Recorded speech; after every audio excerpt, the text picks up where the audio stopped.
24 ফেব্রুয়ারি মঙ্গলদেব মার্গী হচ্ছে মিথুন রাশিতে এবং এপ্রিল মাসের 2 তারিখ পর্যন্ত এই মিথুন রাশিতেই থাকছে। তারপরে আবার কর্কট রাশিতে প্রবেশ করবে, তখন তো আবার নিচ অবস্থায় থাকবে। তো মঙ্গলের এই পরিবর্তনে কর্কট রাশির উপর কি প্রভাব পড়বে এই বিষয়ে আজকে বিশেষ কিছু বলবো। কোন দিক থেকে সতর্ক, কোন দিক থেকে আবার লাভ আসবে, এগুলো সব কিছু তুলে ধরবো। তো যাই হোক, আলোচনাটি শুরু করার আগে সমস্ত দর্শক বন্ধুদের নমস্কার জানাচ্ছি। যারা বহুদিন ধরে অনুষ্ঠান দেখছেন, হয়তো কৌতূহলবশত সাবস্ক্রাইব করেননি, তাদের কাছে বিশেষ অনুরোধ করব চ্যানেলটি সাবস্ক্রাইব করার জন্য। আর যদি অনুষ্ঠানটি ভালো লাগে তাহলে লাইক শেয়ার করবেন, কমেন্ট করবেন। তবে আমি দর্শক বন্ধুদের কোনো রকম বিভ্রান্তের মধ্যে রাখতে চাই না। এটা গ্রহদের গোচরের উপরই আলোচনা করা হচ্ছে, কারো ব্যক্তিগত কুষ্টি ধরে আলোচনা নয়। আর চন্দ্ররাশি অনুসারে ফলটি দেখবেন। মঙ্গল হচ্ছে গ্রহদের সেনাপতি, রাজা হচ্ছে সূর্য। তো যাদের জন্মকুষ্ঠিতে মঙ্গল খুব ভালো অবস্থায় থাকে, এরা খুব সাহসী হয়, কনফিডেন্ট জিনিসটা খুব বেশি থাকে, সহজে হার জিনিসটা পছন্দ করে না। একটুতে রেগে যাওয়া, একটুতে তেড়ে যাওয়া, মারামারির মতন পরিবেশ, এগুলো কিন্তু মঙ্গলের দ্বারা হয়। যাদের জন্মকুষ্ঠিতে মঙ্গল আবার ভালো থাকলে ডাক্তার, ইঞ্জিনিয়ার, সার্জেন্ট, প্রশাসন লেভেলের উচ্চপদস্থ অফিসার, এই সমস্ত কিন্তু হয়। কারণ এগুলো কাজ করতে গেলে সাহসের প্রয়োজন রয়েছে। তো যার জন্য জন্মকুষ্ঠিতে ভালো থাকলে এগুলো দিকে যথেষ্ট জাতক জাতিকারা এগিয়ে থাকে। আবার যদি খুব খারাপ অবস্থায় মঙ্গল থাকে তাহলে একটুতে ভীতু প্রকৃতির হয়, সহজে আত্মবিশ্বাসটা হারিয়ে ফেলে, হারটাকে স্বীকার করে নেয়। আবার মঙ্গল হচ্ছে রক্তের কারক, তো এই সমস্ত জাতক জাতিকাদের আবার রক্তজনিত সমস্যাও হয়। তো মঙ্গল যখন কেন্দ্রে নিজের ঘরে অবস্থান করে তখন রুচক নামক পঞ্চমহাপুরুষ রাজযোগ তৈরি করে। 5টি মহাপুরুষ রাজযোগের মধ্যে রুচক মহাপুরুষ রাজযোগটি সর্বশক্তি ভালো একটা রাজযোগ মঙ্গল দ্বারা তৈরি হয়। তো যাই হোক, কর্কট রাশির ক্ষেত্রে মঙ্গল হচ্ছে কারক গ্রহ। কর্কট রাশির ক্ষেত্রে মঙ্গল হচ্ছে পঞ্চম ঘরের অধিপতি এবং কর্মের ঘরের অধিপতি, অর্থাৎ কেন্দ্র ত্রিকোণের অধিপতি, যার জন্য মঙ্গল কিন্তু যোগ কারক গ্রহ কর্কট রাশির। এবার কর্কট রাশি হচ্ছে কি জলতত্ত্ব রাশি। কর্কট রাশি হচ্ছে ভাবুক কোমল হৃদয়ের রাশি। আর মঙ্গল হচ্ছে বিপরীত। মঙ্গল তেজ, ক্রোধ, সাহস, অধৈর্য, একটুতেই ধৈর্য হারিয়ে ফেলে। তো এই মঙ্গল কেন্দ্র ত্রিকোণের অধিপতি হয়ে দ্বাদশ ঘরে অবস্থান করছে, তাও আবার মিথুন রাশিতে, বুধের রাশিতে। কিন্তু নক্ষত্রটা ভালো পেয়েছে, দেবগুরু বৃহস্পতির নক্ষত্র, পূর্বা ভাদ্রপদ নক্ষত্র, পুনর্বসু নক্ষত্র। আর এই পুনর্বসু নক্ষত্রের অধিপতি দেবগুরু বৃহস্পতি এই কর্কট রাশির ক্ষেত্রে কারক গ্রহ। ভাগ্যের ঘরের অধিপতি, ষষ্ঠ ঘরের অধিপতি হয়ে বর্তমানে অবস্থান করছে লাভের ঘর বৃষ রাশিতে। তার সাথে আবার কর্কট রাশির সুখের ঘরের অধিপতি শুক্রদেব অবস্থান করছে উচ্চ অবস্থায় ভাগ্যের ঘরে। আর এই দুই গুরুর আশীর্বাদের সময় কর্কট রাশি পাচ্ছে দেবগুরু বৃহস্পতির এবং শুক্রের। এই দেবগুরু বৃহস্পতি আর শুক্র তো রাশি পরিবর্তন করেছে।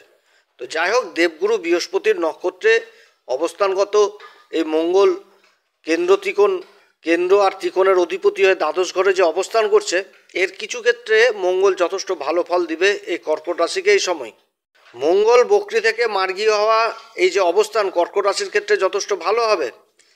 কারণ যে নক্ষত্র দেবগুরু বৃহস্পতির নক্ষত্র পুনর্বসুতেই তো অবস্থান করছে। আর দেবগুরু বৃহস্পতি ভাগ্যের ঘরের অধিপতি হয়ে লাভের ঘরে অবস্থান করছে। এবং এই যে লাভের ঘরে অবস্থান করছে সেটাও আবার এই কর্কট রাশির অধিপতি চন্দ্রদেবের নক্ষত্র রোহিণী নক্ষত্রে মার্গী অবস্থায় রয়েছে। অর্থাৎ এই সময়কালে একাধিক লাভের রাস্তা তৈরি হচ্ছে। তবে এইখানটাতে আবার একটু দেখার বিষয় রয়েছে যে মিথুন রাশিতে যে অবস্থান করছে এই যে মঙ্গল, তো মিথুন রাশির অধিপতি বুধের সাথে আবার কোনো রকম তৎকালীন সম্পর্ক তৈরি হয়েছে কি না, তাহলে মার্গী অবস্থায় এই মঙ্গল আরও ভালো ফল দিবে। তো যে নক্ষত্রে অবস্থান করছে সেই নক্ষত্র তো হচ্ছে পুনর্বসু নক্ষত্র। জ্যোতিষশাস্ত্র মতে এর চিহ্ন হচ্ছে ধনুষবাণ। তো ধনুষবাণ মানে একটা একাগ্রতা জিনিস উঠে আসছে। তো যাই হোক, বুধের ব্যাপারটা আগে দেখতে হবে, বুধের সাথে কীরকম সম্পর্ক উঠে এসছে। তো বুধ এই সময় অবস্থান করছে অষ্টম ঘরে শনির সাথে আর সূর্যের সাথে। শনির এই যে অষ্টম ঘর, এটা তো হচ্ছে কুম্ভ রাশি, শনির মূল ত্রিকোণ রাশি।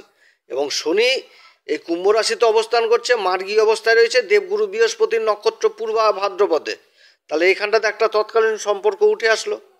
তারপরে আবার পরবর্তীতে এই বুধ 27 তারিখে অবস্থান করবে ভাগ্যের ঘর মীন রাশিতে। তো মীন রাশির অধিপতিও দেবগুরু বৃহস্পতি।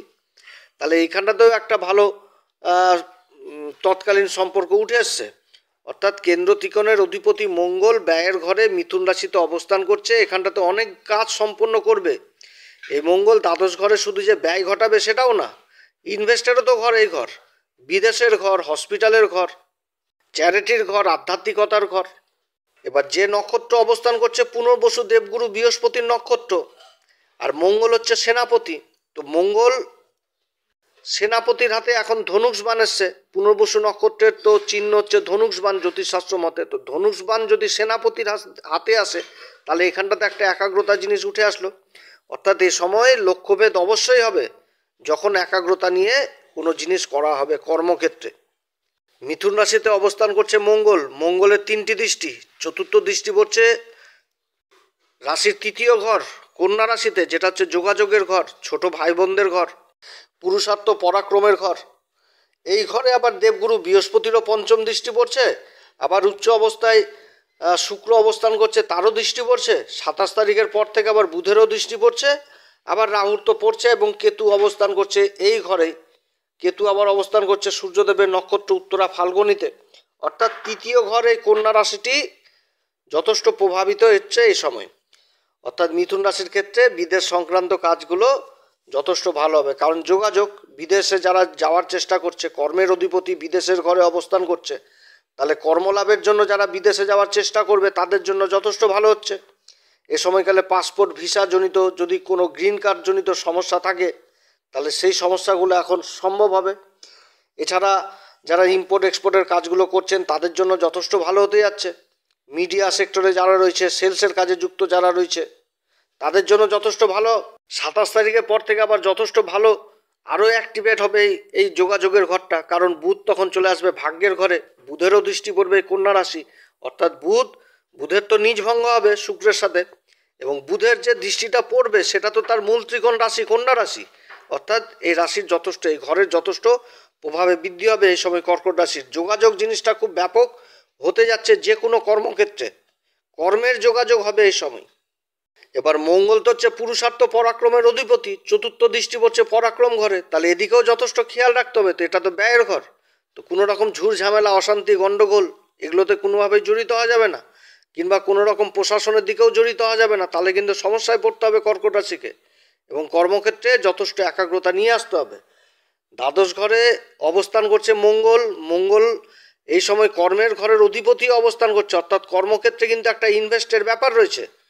আর এই সময়কালে একাগ্রতারও ব্যাপার রয়েছে, এবং গুরুর নক্ষত্র অবস্থান করছে।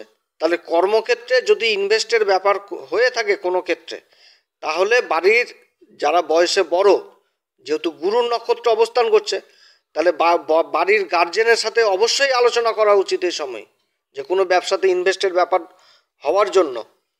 7ম দৃষ্টি হচ্ছে দেবগুরু বৃহস্পতির রাশি ধনু রাশিতে, অর্থাৎ দেবগুরু বৃহস্পতির নক্ষত্রে অবস্থান করছে। 7ম দৃষ্টি পড়ছে 6ষ্ঠ ঘর ধনু রাশিতে। 6ষ্ঠ ঘরটা হচ্ছে শত্রুদের ঘর, তো শত্রুদের উপরও বিজয় হাসিল থাকবে। অনেক শত্রু মাথাচাড়া দিয়ে উঠবে এই সময়। কর্মক্ষেত্রে অনেক কম্পিটিশন, প্রতিদ্বন্দ্বী তৈরি হবে, তাদের থেকেও যথেষ্ট কর্কট রাশি এগিয়ে থাকবে। তবে এই সময় বিশেষ করে মনে রাখতে হবে যে সব কিছু ঠিক রয়েছে, ঋণ নিয়ে কাজও করা যাবে, কিন্তু কাউকে টাকা পয়সা ধার দেওয়া যাবে না, না তো টাকা পয়সা রিটার্ন হওয়া মুশকিল থাকবে। এবং মার্গী মঙ্গল দ্বাদশ ঘরে অবস্থান করছে, তার 8ম দৃষ্টি পড়ছে আবার 7ম ঘরে, যেটা হচ্ছে মকর রাশি। অর্থাৎ এই সময় দাম্পত্য জীবনে নিজেদের মধ্যেও সম্পর্ক ভালো রাখতে হবে, একে অপরের সাথে কোনো রকমভাবে বাকবিতণ্ডায় জড়িত হওয়া যাবে না, এদিকে যথেষ্ট খেয়াল রাখতে হবে। এবং তার সাথে জীবনসাথীর শরীর স্বাস্থ্যের উপরেও যথেষ্ট খেয়াল রাখতে হবে, কারণ রক্তজনিত একটা সমস্যা এ সময় দেখা দিতে পারে, এদিকে কিন্তু যথেষ্ট খেয়াল। শিক্ষার দিক থেকেও আবার কর্কট রাশি যথেষ্ট ভালো হতে যাচ্ছে। যারা যে সমস্ত শিক্ষার্থীরা উচ্চশিক্ষার জন্য বাইরে যাওয়ার চেষ্টা করবে তাদের জন্য যথেষ্ট ভালো এগোচর হতে যাচ্ছে। উচ্চশিক্ষার দিকে যারা বহুদিনের স্বপ্ন রাজ্যের বাইরে যাওয়া বা দেশের বাইরে যাওয়া, তাদের স্বপ্ন এই সময় সত্যি হবে, এদিক থেকে যথেষ্ট ভালো। যারা সরকারি কিংবা বেসরকারি কাজের সাথে যুক্ত রয়েছেন তাদের এই সময় আবার দূরযাত্রা হবে, কর্মসূত্রে দূরযাত্রা হবে, এবং একটা স্থান পরিবর্তনের যোগ থাকছে এই সময়, স্থান পরিবর্তনও হবে। যারা কোর্ট কেস মোকদ্দমায় ভুগছেন বহুদিন ধরে তাদের জন্য একটা সুরাহার ভালো সময় এই সময়। যারা সোশ্যাল মিডিয়াতে অ্যাক্টিভ রয়েছেন, যারা ইউটিউবার, তারপরে ফেসবুকে কাজ করছেন, ইনস্টাগ্রামে কাজ করছেন, তাদের জন্য এই সময়কাল যথেষ্ট ভালো হতে যাচ্ছে। মঙ্গলের দ্বাদশ ঘরে অবস্থান কোনোভাবে ভালো না, কিন্তু মঙ্গল যেহেতু অবস্থান করছে দেবগুরু বৃহস্পতির নক্ষত্রে, এবং দেবগুরু বৃহস্পতি যেহেতু একাদশ ঘরে আবার অবস্থান করছে, লাভের ঘরে, ভাগ্যের ঘরের অধিপতি হয়ে লাভের ঘরে অবস্থান করছে, তাহলে এখান থেকে লাভ কিন্তু অবশ্যই আসবে, এটা ঠিক, কিন্তু একাগ্রতা নিয়ে আসতে হবে। আর এই সময়কালে নিজের শরীর স্বাস্থ্যের দিকেও যথেষ্ট খেয়াল রাখতে হবে, নিজের খাওয়া দাওয়ার উপর যথেষ্ট খেয়াল রাখতে হবে, কারণ যোগাযোগের ঘরে মঙ্গলের দৃষ্টি পড়ছে। অতএব এই যে পুরুষার্থ পরাক্রমের ঘর কন্যা রাশি, এই ঘরে দৃষ্টি পড়ছে, তা আবার মিথুন রাশিতে অবস্থান করে, এবং মঙ্গল হচ্ছে পুরুষার্থ পরাক্রমেরই কারক, অর্থাৎ কর্মক্ষেত্রে ছোটাছুটি এগুলো কিন্তু যথেষ্ট বৃদ্ধি পাবে। তার জন্য খাওয়া দাওয়া এটা কিন্তু সবসময় সময় অনুপাতেই করতে হবে, নির্দিষ্ট সময় যেটা হয় আর কি, খাওয়া দাওয়ার টাইম, যে সারাদিন খাটলাম সারাদিন কিছুই খেলাম না, একেবারে যে রাত্রিবেলায় নিজের খাবার খাচ্ছি, এ সমস্ত করলে কিন্তু অসুস্থ হয়ে পড়বে, কারণ মঙ্গল দ্বাদশ ঘরে অবস্থান শারীরিক অসুস্থতাও নিয়ে আসে। এবং এই সময়কালে শরীরচর্চা দিকে যথেষ্ট খেয়াল রাখতে হবে। যারা যোগ ব্যায়ামের সাথে যুক্ত রয়েছেন, যারা প্রত্যেক দিন মানে শরীরচর্চা করেন, তাদেরকে এই সমস্ত জিনিস করতে হবে, এবং যারা করে না তাদেরকেও করতে হবে, না তো কিন্তু শরীরে অসুখ বাধার প্রবল সম্ভাবনা থাকে, কারণ মঙ্গল হচ্ছে সেনাপতি, সবসময় দৈহিক চর্চা, শরীরচর্চা এগুলো তো মেন জিনিস। তার জন্য নিজের শরীর স্বাস্থ্যের দিকে যথেষ্ট খেয়াল রাখতে হবে এই সময়। তো যাই হোক, মঙ্গল কর্মের ঘরের অধিপতি, দ্বাদশ ঘরে অবস্থান করছে, এটা ঠিক, কিন্তু অন্যান্য গ্রহদেরও অবস্থান যথেষ্ট ভালো হচ্ছে এই কর্কট রাশির ক্ষেত্রে।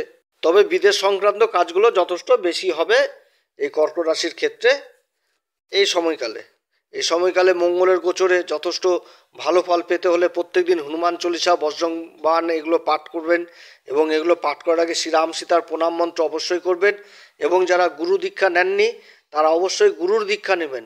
দুই গুরু, এক গুরু লাভের ঘরে, আরেক গুরু হচ্ছে ভাগ্যের ঘরে অবস্থান করছে।